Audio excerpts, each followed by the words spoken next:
జై శ్రీరామ్. శ్రీమాత్రే నమః. శ్రీ గురుభ్యో నమః. నిజ జ్యేష్ఠ మాసంలో కృష్ణపక్షం యొక్క ఫలితాలు 2026 సంవత్సరం నిజ జ్యేష్ఠ మాసం కృష్ణపక్షం యొక్క ఫలితాలు ద్వాదశ రాశుల వాళ్ళకి, ద్వాదశ లగ్నాల వాళ్ళకి. నిజ జ్యేష్ఠ మాసంలో కృష్ణపక్షము 29వ తారీఖు జూన్ 29 నుంచి జూలై 13వ తారీఖు వరకు ఉంటుంది. ఈ కృష్ణపక్షంలో ద్వాదశ రాశుల వాళ్ళకి, ద్వాదశ లగ్నాల వాళ్ళకి ఎలాంటి ఫలితాలని అందుకోబోతున్నారు? ఫలితాన్ని చెప్పడానికి ముందుగా ఫలితాన్ని ప్రసాదించే గ్రహ దేవతలు ఏ ఏ రాశుల్లో స్థితులై ఉన్నారో ప్రథమంగా మనం పరిశీలిద్దాము. మంగళ సంచారం వృషభ రాశిలో, అలాగే మిథున రాశిలో రవి యొక్క సంచారము, బుధ భగవానుడు ఈ మాసంలో ఈ పక్షంలో వక్రగతిలోకి ఆయన వెళ్తున్నాడు కాబట్టి ఆయన సంచారము ఉభయ రాశుల్లో ఉంటుంది. కర్కాటక రాశి, మిథున రాశిలో ఉంటుంది. కర్కాటక రాశిలో గురు శుక్రుల సంచారము.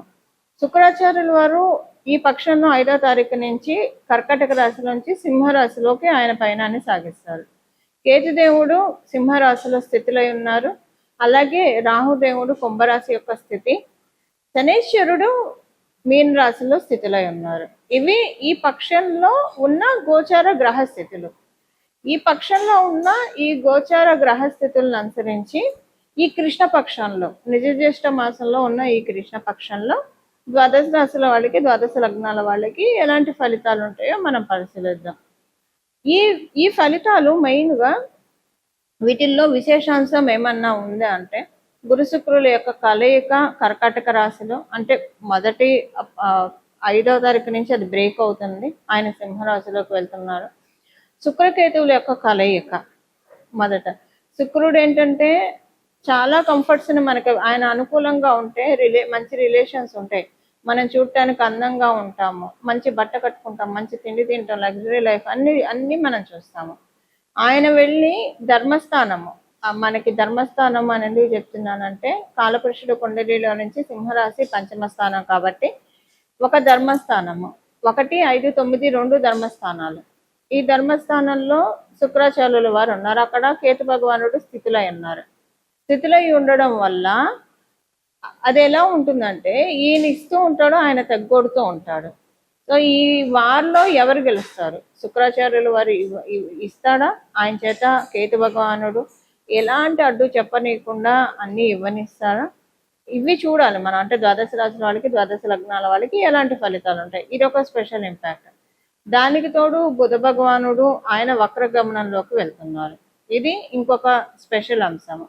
అన్ని ఏది ఎలా ఉన్నా సరే ఓవరాల్గా మనం చూసుకుంటే, ఓవరాల్గా చూస్తే ఈ పక్షంలో ద్వాదశ రాశుల వాళ్ళకి, ద్వాదశ లగ్నాల వాళ్ళకి, అందరికీ 27 నక్షత్రాల వాళ్ళకి, వీళ్ళు వాళ్ళని కాకుండా ప్రతి ఒక్కళ్ళకి గురువు యొక్క బలం ఉండడం, గురువు యొక్క కృప విశేషంగా ఉండడము, ఇది ఒక మేజర్ పాయింట్. అందరికీ కూడా ఒక కీ పాయింట్ అనుకోండి.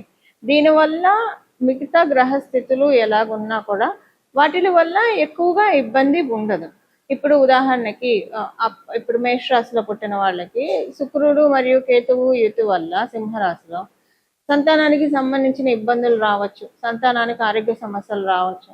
గురు భగవానుడు ఏం చేస్తాడు? ఆయన ఆచ్ఛాదన ఉంది కదా, ఆయన కర్కాటక రాశిలో ఉన్నాడు, సింహరాశిలో వీళ్ళిద్దరు ఉన్నారు. ఆయన ఆచ్ఛాదన ఉంది కాబట్టి ఏదైనా పెద్ద హెల్త్ ప్రాబ్లం వచ్చే చోట చిన్నగా ఆయన చేస్తాడు. అంటే ఒక బాగా హెల్త్ ప్రాబ్లం, ఒక యాక్సిడెంట్, మరి మీ జాతకం ప్రకారం యాక్సిడెంట్ అయ్యేసి ఉంటే కనుక ఏదన్నా చిన్నగా వేలు కోసుకుంటుంది, అలాగా అంటే చాలా స్వల్పంగా పోనిస్తాడు. అసలుంటే పూర్తిగా ఏది తప్పించుకోలేం, కర్మను అనుభవించాల్సిందే. అలా ఒక్కొక్క రాశి వాళ్ళకి ఒక్కొక్కటి, వీళ్ళు శుక్రకేతువుల యుతి ఒక్కొక్క ప్రాబ్లమ్ని క్రియేట్ చేస్తూ ఉంటే మీ రాశి మీ లగ్నం ప్రకారం దాన్ని గురు భగవానుడు ఇంటెన్సిటీ తగ్గిస్తాడు. ఇప్పుడు బుధ భగవానుడు కూడా వక్రగమనంలో వెళ్తున్నాడు ఈ పక్షంలో. అది కొన్ని రాశుల వాళ్ళకి మంచిదే, చాలా మంచిది. ఏ రాశుల వాళ్ళకి మంచిది? ప్రథమంగా కర్కాటక రాశి వాళ్ళకి మంచిది, ఆయన వక్రగతిలోకి వెళ్ళడము. ధనుసు రాశి వాళ్ళకి మంచిది, మీన రాశి వాళ్ళకి మంచిది. ఇది మేష వృశ్చిక రాశి వాళ్ళకి ఇది న్యూట్రల్గా ఉంటుంది, మంచి ఉండదు, చెడు ఉండదు. అలాగే కుంభరాశి వాళ్ళకి, మకర రాశి వాళ్ళకి మంచి అంటే న్యూట్రల్, మంచి కాదు, వాళ్ళకి కొంచెం ఇబ్బంది ఉంటుంది. అంటే న్యూట్రల్ కంటే కొంచెం బిలో యావరేజ్ ఫలితాలు ఉంటాయి. మళ్ళీ వృషభ తులారాశుల వాళ్ళకంటే బిలో కంటే యావరేజ్ కంటే కొంచెం బిలో ఫలితాలు ఉంటాయి, న్యూట్రల్ కంటే కొంచెం బిలో ఫలితాలు ఉంటాయి. అయితే ఇక్కడ కూడా ఇదే పాయింట్, గురు భగవానుడు ఆచ్ఛాదన ఉంది కాబట్టి మిథున రాశిలో, అందులో ఆయన కర్కాటక రాశిలో ఉండి వక్రగమనంలోకి వెళ్తున్నారు కాబట్టి ఏమన్నా చిన్న చిన్న నెగిటివ్ పాయింట్స్ ఉంటే వాటిని ఆయన్ని నెగేట్ చేసేస్తాడు గురు భగవానుడు, నలిఫై చేసేస్తాడు. అది ఇప్పుడు గురు భగవానుడు సమక్షంలో ఉండడం వల్ల సేఫ్ గార్డింగ్ అనేది చాలా హైగా ఉంది ద్వాదశ రాశి వాళ్ళకి, ద్వాదశ లగ్నాల వాళ్ళకి. మరి ఇంకెందుకు ఆలస్యం, మీ రాశి వాళ్ళకి, మీ లగ్నం వాళ్ళకి ఎలాంటి ఫలితాల నుంచి ఆయన కాపాడబోతున్నారు, అసలు ఏం మంచి రిజల్ట్స్ కూడా రాబోతున్నాయి, ఇవన్నీ మనం ఒకసారి చూద్దాము. కన్యా రాశి, కన్యా రాశి కన్యా లగ్నంలో పుట్టిన వాళ్ళకి మీకు ఇది పూర్తిగా అనుకూలమైన సమయం కాదు. ఏ విషయంలో అనుకూలమైన సమయం కాదు అంటే కొంత మీ బంధుమిత్రులతోటి కొంత మీకు డిస్ప్యూట్స్ రావడానికి ఛాన్స్ ఉంది. ఒకవేళ అలా లేదు, అలా లేకపోతే కనుక ఫైనాన్షియల్ మ్యాటర్స్లో మీకు కొంచెం టెన్షన్ ఉంటుంది. ఎక్కువగా కాదండి, చాలా కొంచెంగా ఉంటుంది. గురుబలం ఉండడం వల్ల పూర్తిగా ఉండదు, కొంత ఉంటుంది. అలాగే మీకు ఇప్పుడు మీ యొక్క జీవిత భాగస్వామితోటి కొంచెము డిస్ప్యూట్స్, వాగ్వివాదాలు ఇలాంటివి వస్తాయి. లేదా మీ జీవిత భాగస్వామి హెల్త్కి సంబంధించిన విషయాల్లో మీకు ఆందోళన ఉంటుంది. ఇంట్లో కొన్ని ఖర్చులు పెట్టాల్సి వస్తారు, కానీ ఖర్చులు ఎలా తీయాలన్న టెన్షన్ కూడా కొంచెం ఉంటుంది. అయితే ఇప్పుడు మీకు 12వ స్థానంలో కేతు ఉండడం మంచిది. అసలు మామూలుగా చూస్తే చాలా మంచి ట్రాన్సిట్ అది. అయితే అక్కడ శుక్రుడు కూడా కలవడం వల్ల మీరు ఒకవేళ ఆధ్యాత్మిక మార్గాల్లో ఉండి దైవ మార్గాల్లో ఉంటే ఇప్పుడు నేను చెప్పిన ఈ పాయింట్స్ ఇగ్నోర్ చేయండి. మీ స్పౌస్కి మీకు గొడవ అంటే డిస్ప్యూట్స్ అవుతాయి, లేదా వారి హెల్త్ ప్రాబ్లం అవుతుంది, ఇలాంటివి ఏమీ ఉండవు, నార్మల్గానే ఉంటుంది. ఎందుకంటే కేతు భగవానుడు ఆధ్యాత్మిక మార్గం దైవ మార్గంలో ఉన్న వాళ్ళని ఎప్పుడు కటాక్షిస్తూ ఉంటాడు. మామూలుగానే దైవ మార్గంలో ఉన్నాము, కానీ ఎక్కువగా మెటీరియలిస్టిక్గా ఉన్నాము అనుకున్న వాళ్ళు అయితే మనకు కొంచెం ఈ రిలేషన్స్ వైజ్ డిస్ప్యూట్స్ వస్తాయి. అది ఎవరెవరితో వస్తుంది, ఎందుకు వస్తుంది, ఏమి అర్థం కాదు. దానికి తోడు ఫైనాన్షియల్గా కూడా కొంత అసంబద్ధంగా అనిపిస్తుంది, కన్ఫ్యూజన్స్ ఎక్కువగా ఉంటాయి. వస్తాయనుకున్న పేమెంట్స్ రావు, మిగతా మీరు ఆన్సర్ చేయాల్సిన వాళ్ళకి ఎలా ఆన్సర్ చేయాలి, అసలు ఎందుకు వీళ్ళు ఇవ్వట్లేదు, కారణం ఏంటి. కొన్ని వాళ్ళు మీకు బిజినెస్ పరంగా కావచ్చు, మీకు ఇస్తామంటారు, అది ఇస్తామంటారు, ఇవ్వరు. ఇది ఒక తలకాయ నొప్పి. అదే ఉద్యోగస్తులకైతే మీకు శాలరీ విషయంలో ఒకటి వచ్చిన శాలరీ వచ్చినట్టన్నా వెంటనే ఖర్చు అయిపోతుంది, మిగతా ఖర్చులకు చాలా ఇబ్బంది అయిపోతుంది. లేదా శాలరీ వాళ్ళు కొంచెం డిలే చేయొచ్చు, ఈ రెండిట్లో ఏదన్నా ఉంటుంది. అందువల్ల ఇప్పుడు మనం తెలుసుకోబోయే పరిహారం చేసుకోండి, పూర్తిగా ఇలాంటి ఇబ్బందులు చూడకుండా మిమ్మల్ని మీరు రక్షించుకోవడానికి అవకాశం ఉంటుంది. ఇవి ఈ పక్షం యొక్క ఫలితాలు కన్యా రాశి కన్యా లగ్నంలో పుట్టిన వాళ్ళకి. ఈ పక్షంలో నేను ఆల్రెడీ మీకు మొదట్లోనే చెప్పాను, గురుబలం చాలా అధికంగా ఉంది కాబట్టి అమ్మవారిని గురుమూర్తి రూపంలో ఆరాధించాలి. అంటే ఎలా ఆరాధిస్తారు?